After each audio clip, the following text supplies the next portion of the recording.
নমস্কার স্যার। নমস্কার স্যার। কি নাম? ধন্যবাদ স্যার। তাপস পাঠক। বাড়ি? পূর্ব বর্ধমান জেলার অন্তর্গত কাটোয়া থানার গোয়ালপাড়া গ্রামে বাড়ি। গোয়ালপাড়া গ্রামের কি কোনো বিশেষত্ব আছে? হ্যাঁ স্যার, ওখানে আমাদের গ্রামে বেশিরভাগ বসতি সব গোয়ালা। গোয়ালা? হ্যাঁ স্যার। তাদের পেশা কি গোয়ালাদের? স্যার গরু বাছুর বসে দুধের ব্যবসা করা হয়। দুধের ব্যবসা। তো সম্প্রতি দুধ খুব ভেজাল, এই একটা গরু থেকে ডাইরেক্ট যে দুধগুলো ধরানো হয় সেখানে স্যার ভেজালের কোনো কিছু থাকবে না। আচ্ছা, দুধ উৎপাদনে ভারতের অবস্থান কত? বিশ্বে স্যার দুধ উৎপাদনের দ্বিতীয়। আর প্রথম? প্রথম হচ্ছে স্যার সম্ভবত মনে করতে পারছি, সম্ভবত কোনো কিছু অ্যান্সার হবে না, না পারলে পাস করে যাবে স্যার। আমার প্রথম তো জানি স্যার। তো তাপসের কোয়ালিফিকেশন কত দূর? স্যার আমি বিএ জিওগ্রাফি অনার্স নিয়ে 2013 সালে পাস করি। 2013 সাল? হ্যাঁ স্যার। কোন কলেজ? কাটোয়া কলেজ। কলেজের বাংলা কি? না, মহাবিদ্যালয়। মহাবিদ্যালয়। হ্যাঁ স্যার।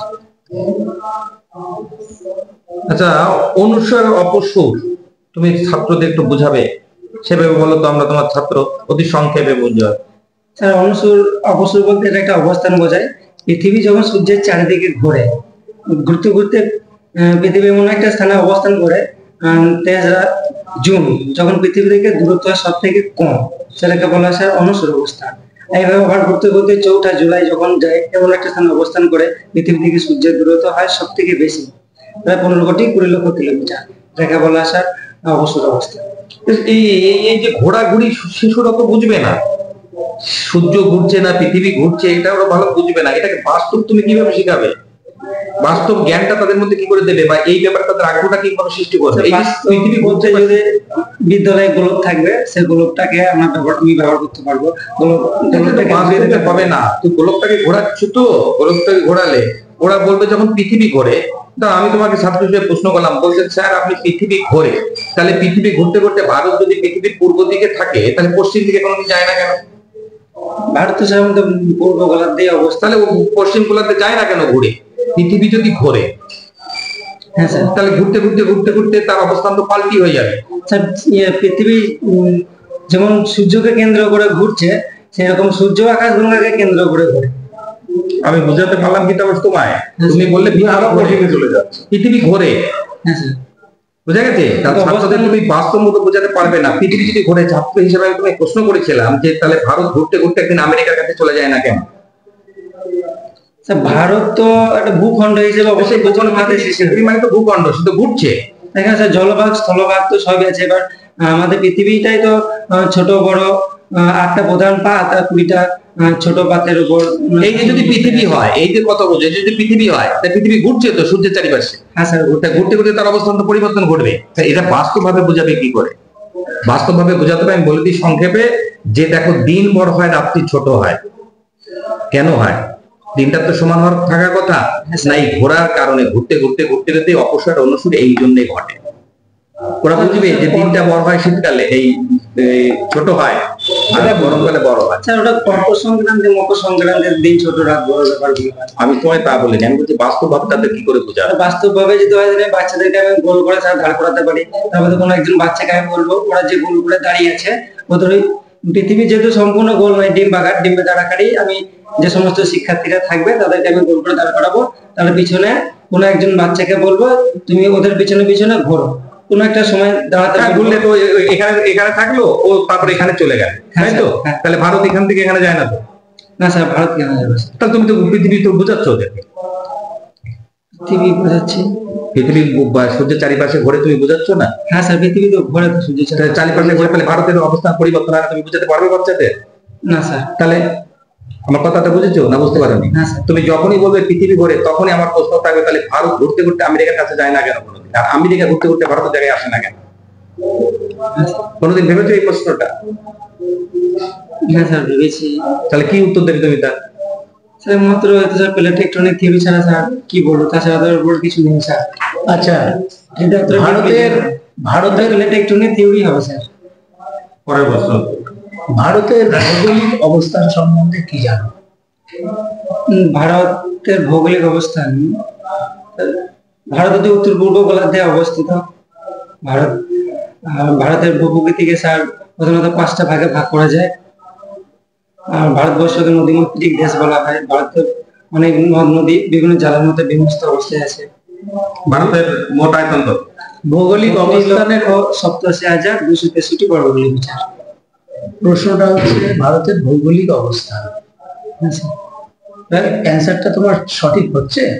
এটা অক্ষাংশদের রেখাংশ অনুযায়ী বলতে অক্ষাংশদের রেখাংশ অনুযায়ী বলা যাবে না, ওগুলো কিছু না। ভৌগোলিক অবস্থা এটা তো আমি চালাকি করবো। পৃথিবীর উত্তর পূর্ব গোলার্ধে অবস্থিত। উত্তর পূর্ব গোলার্ধে অবস্থিত। আর ভারতের নেবারহুড কান্ট্রি গুলো বলো, অর্থাৎ প্রতিবেশী যে দেশগুলো আছে। চীন, নেপাল, ভুটান। চীন, নেপাল ওইভাবে বললাম না, উত্তর দিকে, পূর্ব দিকে, পশ্চিম দিকে, দক্ষিণ দিকে কি আছে?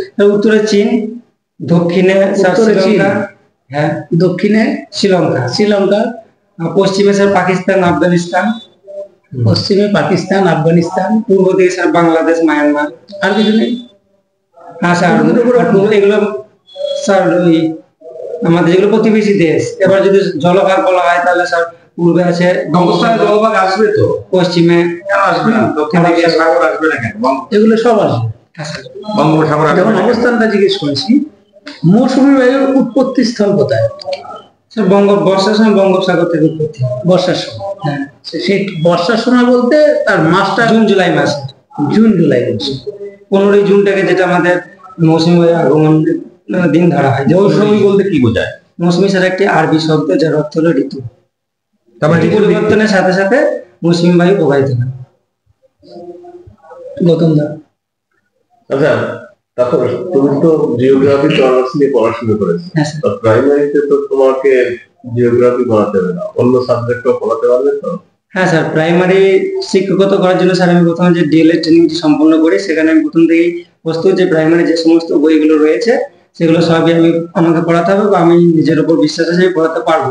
এবার স্যার জিওগ্রাফি যেহেতু পরিবেশ রিলেটেড একটা সাবজেক্ট, তাই পরিবেশ সাবজেক্টটাও পড়াতে হবে, একটু আরো বেশি স্বাচ্ছন্দ্য বোধ করবো বাচ্চাদেরকে, যদি আমাকে সব সাবজেক্টই পড়াতে হবে। তোমাকে ভগ্নাংশ শেখাতে বলবো, তো এই ভগ্নাংশ কি করে শেখাবে ছেলেদের? বাচ্চাদের ভগ্নাংশ ওখানে যদি স্যার টিএলএম হিসেবে যদি কোনো রুটি ব্যবহার করতে পারি, কিংবা কোনো একটা কাগজ পুরো যদি আমরা গোল করে কেটে 4টে ভাগে ভাগ করলাম, প্রথমে 1 ভাগ করে দিলাম, তাহলে সেটা বললো স্যার 1/4 থাকছে, তাহলে 1 ভাগ পেলো। তারপর আবার 1 ভাগ যদি দিই 2/4, আবার 1 ভাগ যদি দিই স্যার ওই 3/4 অংশ থাকছে। বাংলাটাকে কিভাবে পড়াবে? বাংলা সাবজেক্টটাকে কোন শ্রেণী অনুযায়ী ভাগ বলবো স্যার? ক্লাস 4 স্যার বইটার নাম আছে পাতাবাহার। ওখানে পাতাবাহারে অনেক ছড়াও আছে, তারপরে আপনার যে গল্প আছে সেগুলো স্যার আমি বাচ্চাদেরকে মুক্ত আকারে পড়াবো, বাস্তব জিনিসগুলো দেখিয়ে, যেগুলো তাদের সামনে সচরাচর তারা দেখতে পায়, আনন্দের ছলে, যাতে তারা আমাদের এডুকেশনে যেহেতু স্যার জয়ফুল লার্নিং, তারা যাতে আনন্দ সহকারে শেখে, সেরকম অনুযায়ী স্যার আমি যখন সাধ্য চেষ্টা করবো তাদেরকে পড়ানো। চেরাপুঞ্জি থেকে এক খালি মেঘ ধার দিতে পারো সাহারা, গভীর সাহারার বুকে, এ কথার মূল অর্থ কি? চেরাপুঞ্জি থেকে এক খালি মেঘ ধার দিতে পারো গভীর সাহারার বুকে, এ কথার মানে? স্যার মরুভূমি সবসময় যার যেটা অভাব সে সেটাকে সবসময় খুব চায়, যেটা তার অভাব পূরণ করার জন্য। এবার গভীর হচ্ছে একটা মরুভূমিটা মেনলি হয় স্যার বৃষ্টিপাতের অভাব। আর চেরাপুঞ্জি যেখানে বৃষ্টিপাতের কোনো অভাব নেই, সব থেকে বেশি বৃষ্টিপাত হয় ভারতবর্ষের মধ্যে। বৃষ্টিপাতে একমাত্র পারে মরুভূমিকে বাঁচাতে, তাই মানুষই মরুভূমিকে বাঁচাতে বৃষ্টিপাত পড়ে। একদম স্যার। কি করে? মরুভূমিতে যদি বৃষ্টিপাত আস্তে আস্তে ঘটে, সেখানে শস্য শ্যামলা সবুজে ভরে উঠবে। তাহলে কি সে উঠবে, কিন্তু মরুভূমি কি থাকবে? বাঁচবে মরুভূমি? মরুভূমি, হ্যাঁ স্যার মরুভূমি। আমার অ্যান্সারটা ভালো করে বলো। তুমি বললে বৃষ্টিপাতই একমাত্র পারে মরুভূমিকে বাঁচাতে, কথাটা কি ঠিক? মরুভূমি তো মরুভূমি, তাকে বৃক্ষ করতে গেলে সেটা মরুভূমিতে পড়ে যাবে। কথাটা ঠিকই বলেছে। মূল কথা হচ্ছে যাদের বেশি আছে, যাদের নেই তার সমতা করা। কথাটা ঠিকই বলছে। এই তুমি বলি, তোমার বিস্তারিত কিছু বলতে নেই, ভালো বলেছে।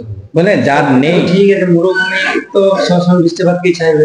না না না, কথাটা চাইবে না, ভুল হয়েছে। মানে যার যেটা অভাব, ঠিক আছে, প্রথমে ঠিক ওগুলো ঠিক হয়েছে, কিন্তু এই যে তুমি বললে যে একমাত্র বৃষ্টিপাতই পারে মরুভূমিকে বাঁচাতে, তার মরুভূমির উপরে যদি গাছ জন্মায় হয় তাহলে মরুভূমি তো মরে যাবে। হ্যাঁ স্যার। তাহলে বাঁচালো কি করে? আমি বুঝেছি, ডাক্তারের কথা আমি বুঝেছি, মরুভূমির উপর যদি বৃষ্টি হলো, গাছ হলো, তাহলে মরুভূমি বাঁচলো না মরুভূমি মরে গেল? মরুভূমি মরবে, আস্তে আস্তে সূর্যের অস্ত বলা হয়। তাহলে হ্যাঁ, কথা তাহলে বলতে তাহলে মরুভূমি বাঁচবে? মরুভূমি তো উদাহরণ হয়ে গেল। না, তাহলে আস্তে আস্তে নিশ্চিহ্ন হবে। তোমাকে বাঁচলো কোথায়? অ্যান্সার আবেগের বসে দিলে হবে না। তোমার কনফিডেন্স আছে, তুমি জানো পারবে, কিন্তু দেখো একটা ভুল কথা কিন্তু এটা হয়ে গেল, তার জন্য আর কত কথা বলার কিছু দরকার নেই। এই কথার মূল কথা হচ্ছে যার বেশি আছে যার কিছু নেই, এদের মধ্যে সমতা স্থাপন। সমতা বজায় থাকার তা জন্য। বললি তো আমার 1 সেকেন্ডও লাগবে না কথার উত্তর দিতে। তুমি কত Otherwise কথা বললে, খুব সুন্দর হয়েছে অন্যান্য দিনের থেকে আজকে দারুণ বলেছে। তুমি কত কথা বললে আর আমি কত কথা উত্তর দিলাম। হাত হাত হাত হাত যে হাত যার ওরকম কেন? আমি ওরকম হাত প্রচুর বলিনি। আছে আর যার কিছু নেই, এর মানে ধার দিতে বলা হয়, একে কিছু দাও ওর কিছু তাকে কিছু দাও, তার মানে যার নেই আর যার আছে এদের মধ্যে একটা সমতা স্থাপন। তাপস, এই কিলুট স্বর বলে একটা স্বর আছে, লোকস্বর বাংলা গ্রামে। আছে না? হ্যাঁ, সে পরে মধুমিতারা লোকস্বর স্যার কখন ব্যবহার হয়, গানে কান্না সমস্যা লোকস্বর ব্যবহার করা হয়। কিভাবে একটা উদাহরণ দাও। যেমন মোদের গৌরব, মোদের আশা, আবু চেয়ে ডট ডট দিয়ে দিতে চাই স্যার, এটা সব লোকস্বর। যে টানটা দেওয়া হয় কাঁদার সময়। ঠিক আছে, ভালো বলেছো, যাও। তারপর